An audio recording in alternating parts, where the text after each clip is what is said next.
It was one of the best passes I've ever seen, and I'm not exaggerating. I think obviously every pass is different because they're related to the stage of the race, the condition of the cars, the driver that's being overtaken, the driver that's doing the overtaking, the difference between the cars, what stage of the race it is. So many factors come into play.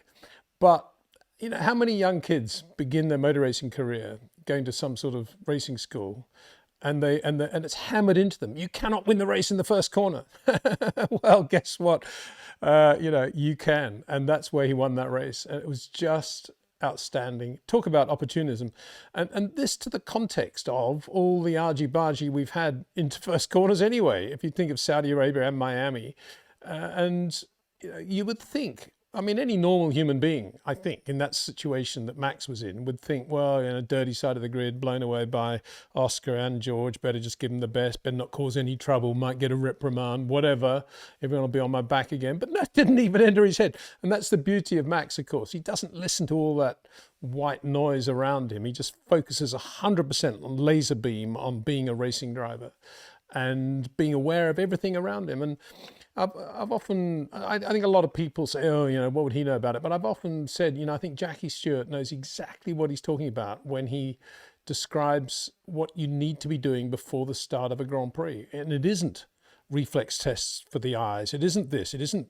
coordination stuff. It's being very calm, deflating the emotions out of your mind so that your body is completely ready to be responsive to whatever's going around and isn't expecting anything. It's reacting rather than expecting. The difference actually from driving a racing car in terms of managing the dynamic weight. That's exactly what Max did. He was just super calm, saw that thing. What is Oscar doing? Bang, straight down the outside. And you got to think about the judgment as well. And the fact that probably the Red Bull isn't quite as good as getting its tires up to temperature as the McLarens, or maybe even the Mercedes. So there was the risk also that he didn't have full tire temperature going into that.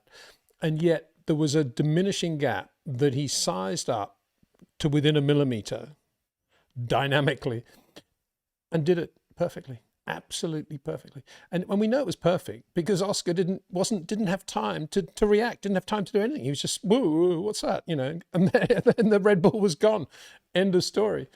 And because it was the softer of the range of Pirellis, I think, you know, that was an incredibly important part of the day, because then it meant that Max could basically control the heat build up on the tires with nothing in front of him in clear air. And Oscar was always going to have to, you know, breathe Honda fumes, and that was never going to be easy, even for a McLaren driver.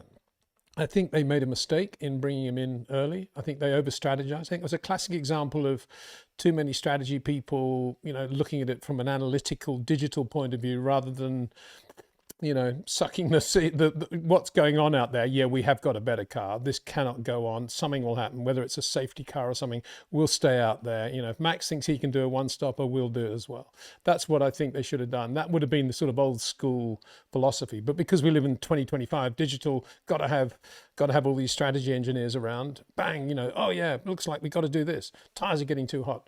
And it was too black and white, and they over-strategized, in my opinion, and brought him in, and that kind of cost him the race. I know it was multiplied by the VSC and then the safety car, but at the end of the day, I think it was the wrong call.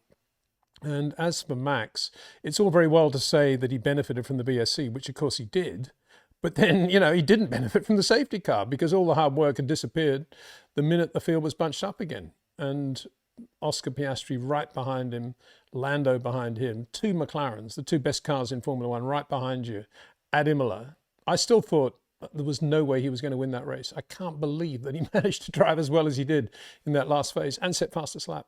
It was just an outstanding performance of a driver beating the best cars. And I think, you know, I don't think Max thought about that very much. He just went out and did it. But that's what he achieved. You know, Sterling Moss, same thing, you know, 61 Monaco, 61 Nürburgring, same thing, underpowered Lotus climax against the Ferraris. And you know, show Max any sort of circuit where it's not that the corners are massively dramatic. It's just that it's a narrow ribbon at Imola. So many things can happen, as we saw from quite a lot of the rookies. You've got to be very, very accurate in everything you do. And accuracy comes from the way Max drives, which is very supple, very soft inputs, driving into the rotation point with the front of the car, which allows him then to play with some variables as he's going in, and then not doing anything until he's got the car perfectly straight and just accelerating out of the corner, looking after the rear tires. And if you drive any other way, late braking, wider turn in, get on the power as soon as possible, you're going to run into trouble.